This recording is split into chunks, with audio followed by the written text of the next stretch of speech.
Pasó un día desde que el presidente de Ecuador, Daniel Noboa, decretó un conflicto armado interno por la guerra contra el narcotráfico. El estado de guerra tiene en vilo al mundo, Gonzalo. Todos miramos al Ecuador.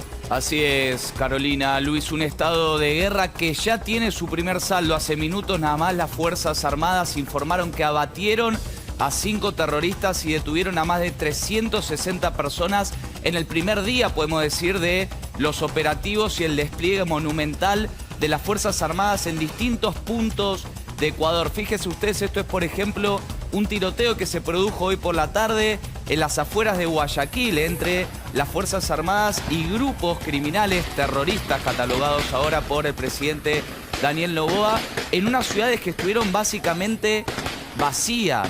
Comercios cerrados, la gente con miedo de salir a la calle y el pedido mismo de las Fuerzas Armadas: quédense en sus casas, la calle es peligrosa.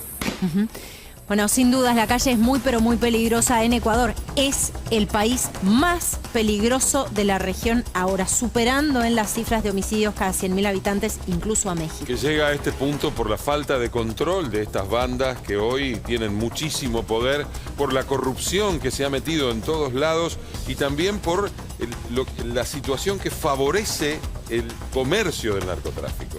Así es, por supuesto Ecuador, y queremos ir por supuesto a verlo esto en un mapa y a trazar el punto logístico absolutamente clave que implica el Ecuador. Gonza, entiendo que tenemos un mapa para trazar esa posición estratégica, pero antes vamos a ver cómo se vive en las calles este estado de guerra, que es una doble guerra. El ejército contra las bandas y las bandas entre sí.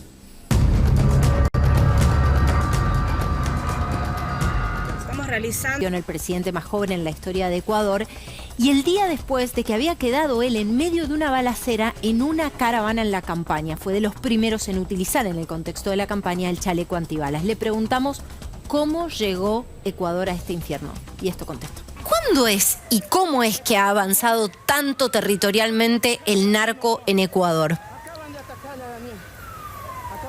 Primero, porque no ha habido un control fronterizo real, porque nuestros puertos están totalmente desprotegidos, porque estamos dolarizados, también que eso es un elemento que ayuda al narcoterrorismo. No tiene que cambiar moneda, es simplemente entran dólares, salen dólares, no hay el rastro cambiario. Y pues el Ecuador tiene también el tercer puerto de mayor volumen de contenedores en Latinoamérica. Es fácil el tráfico de esa manera. Primero es Manzanillo, primero es Santos en Brasil, segundo es Manzanillo en México y tercero es el puerto de Guayaquil. Entonces es un estado que se presta, si es que no tiene un control real portuario y fronterizo, a organizaciones narcoterroristas.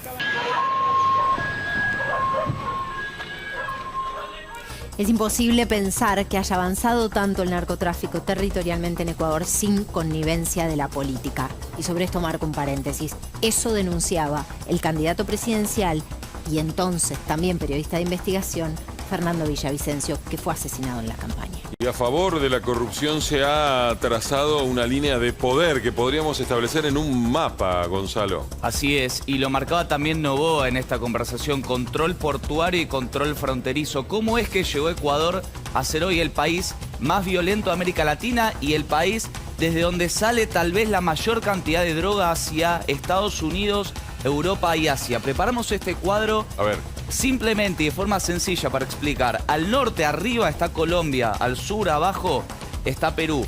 Fíjese, todas las líneas rojas que están dentro del mapa son las rutas de circulación internas que tiene Ecuador a través de rutas y vías que son transitables y que tienen una buena infraestructura. Y lo marcaba Noboa, toda la costa de Ecuador, desde el norte, Esmeraldas, pasando por Manta, aquí está Guayaquil, que tanto lo hemos mencionado, la ciudad más peligrosa de Guaya, la provincia, hasta el sur.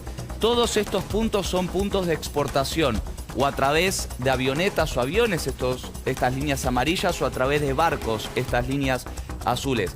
Esta costa es la que está más tomada hoy por estos grupos criminales y donde está la mayor violencia de Ecuador. Ecuador pasó de ser un país de tránsito hace tan solo 6-7 años a un país de acopio, de exportación y hasta de producción de droga. Este mapa es mapa de la muerte, este mapa es el mapa de la tragedia, es lo que llevó hoy a Ecuador estar en una guerra interna entre el Estado y los grupos criminales llamados terroristas por el propio presidente Noboa. Gracias, Gonzalo. Un placer.